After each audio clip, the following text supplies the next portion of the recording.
আলাইকুম রহমতুল্লাহ। আমরা যারা এই যে সামনে 3 তারিখ শুক্রবার 3/6/2026 বিপিএসসিতে পরীক্ষা দেবো, বিপিএসসিএস অফিসার পদে পরীক্ষা দেবো, তাদের জন্য আমাদের এই ভিডিওটা। আমাদের সামনে হচ্ছে 3 তারিখে যে পরীক্ষাটা হবে, পরীক্ষাটা মূলত হচ্ছে লিখিত আকারে হবে, এমসিকিউ আকারে হবে না, অফিসার পদে লিখিত পরীক্ষা হবে। তাই আমাদের এই পিডিএফটা সাজানো হয়েছে আজ পর্যন্ত গত 10 বছরে বিপিএসসিএস এর থেকে যতগুলো অফিসার পদে পরীক্ষা হয়েছে সবগুলো পদের লিখিত প্রশ্ন এবং এমসিকিউ প্রশ্নগুলো লিখিত আকারে এখানে দেওয়া হয়েছে।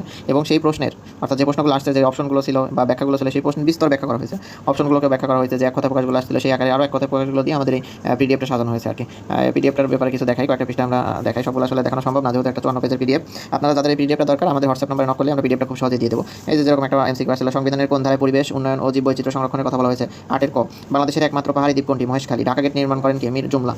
এরকম অনেক এমসিকিউ আছে। এই যে এক কথায় প্রকাশগুলো আছে, শুদ্ধ বানান, হুড়ুহুড়ি, এই যে শুদ্ধ বানানগুলো আছে, তারপরে হচ্ছে সন্ধি বিচ্ছেদ, সঙ্গীত, সমযোগ গীত, দুস্ত যুক্ত, এটা তো আসলে বসন, অনেক আছে। আমাদের ইংরেজি যে তথ্যগুলো দেওয়া আছে সবগুলো সঠিক, এখানে 100% সঠিক, কোথাও কোনো ভুল নাই। বিগত 10 বছরের সবগুলো প্রশ্নের বিস্তর ব্যাখ্যা করা হয়েছে আমাদের এই পিডিএফে। সব ধরনের ম্যাথ আছে এখানে, সব টাইপের ম্যাথ একটা করে করা আছে, এবং ম্যাথগুলো কীভাবে করতে হবে, কোন সূত্রের মাধ্যমে করতে হবে, বিস্তর ব্যাখ্যা করা হয়েছে। ট্রান্সলেশন আসে আমাদের লিখিত পরীক্ষা হলে, দেখা যাচ্ছে ট্রান্সলেশন আসে। আজ পর্যন্ত 16 গ্রেড থেকে 20 গ্রেড পরীক্ষা যতগুলো ট্রান্সলেশন আছে আমাদের এই পিডিএফে সবগুলো ট্রান্সলেশন পাবেন। এই যে তিনি এক কথার মানুষ, he is a man of word, এটা যে আমি কিছুদিন আগে একটা পরীক্ষা দিলাম, সেখানে এই প্রশ্নটা আর কি আসছিল। এই যে ত্রিভুজের ম্যাথগুলো সবগুলো আছে। এই যে প্রাকৃতিক গ্যাসের প্রধান উপাদান কি? মিথেন। অর্থাৎ গত কয়েক বছরে বিপিএসসিতে যে এমসিকিউগুলো আসছিল সেখান থেকে, এবং 11 গ্রেড থেকে 20 গ্রেডের সচরাচর লিখিত যে প্রশ্নগুলো গত কয়েক বছরে দেখা যাচ্ছিল, সেখান থেকে পিডিএফটা তৈরি করা হয়েছে।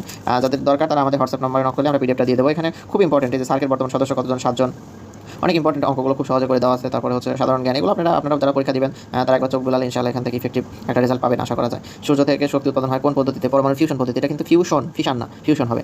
জাহাঙ্গীরনগর নাম ঢাকা রাখেন কে? সুবেদার ইসলাম খান। অর্থাৎ ইম্পর্টেন্ট যেগুলো হয় এখানে, একটা অমূলক বা অপ্রয়োজনীয় তথ্য রাখা হয়নি, সবগুলো খুবই ইম্পর্টেন্ট। আমরা যারা অফিসার পদে বিপিএসসিতে পরীক্ষাটা দেবো তাদের জন্য এটা খুবই ইম্পর্টেন্ট। অর্থাৎ যারা 3 তারিখে বিপিএসসিএস তে পরীক্ষা দেবো তাদের জন্য খুবই ইম্পর্টেন্ট।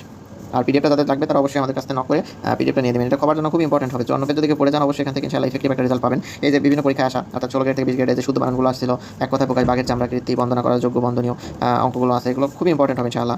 আশা করা যায় এখান থেকে 100% যদি কমন নাও আসে, তবে টাইপগুলো এবং অঙ্কের যে ধরনগুলো, ইংরেজি ধরনগুলো, এখান থেকে 100% ইনশাআল্লাহ হুবহু কমন পাবেন না, সেটা তো অবশ্যই গ্যারান্টি দিয়ে বলতেছি। তারপরে এখানে এই টাইপের জিনিসগুলো পাবেন। পৃথিবীর সর্বতম দীর্ঘ নদীর নাম কি? নীল নদ। ইউরোপিয়ান ইউনিয়নের মুদ্রার নাম কি? ইউরো। এরকম আর কি সবচেয়ে ইম্পর্টেন্ট যেগুলো আছে সেখানে উল্লেখ করা হয়েছে। আর এটা সবচেয়ে ইম্পর্টেন্ট দিক হচ্ছে এখানে আপডেট যে তথ্যগুলো সেখানে দেওয়া আছে। যেরকম বাংলাদেশের 25-26 অর্থ বছরের বাজেট কত? 7,90,000। যে বর্তমান বাজেটের যে ঢাকা, আর প্রাচীনতম নাম কি? জাহাঙ্গীরনগর। এরকম সব ইম্পর্টেন্ট তথ্য এখানে দেওয়া আছে। আশা করি সবাই এখান থেকে ইনশাআল্লাহ একটা সুষ্ঠু একটা প্রিপারেশন নিতে পারবেন। পিডিএফটা তাদের দরকার তারা আমাদের হোয়াটসঅ্যাপ নম্বরে নক করুন। আসসালামু আলাইকুম।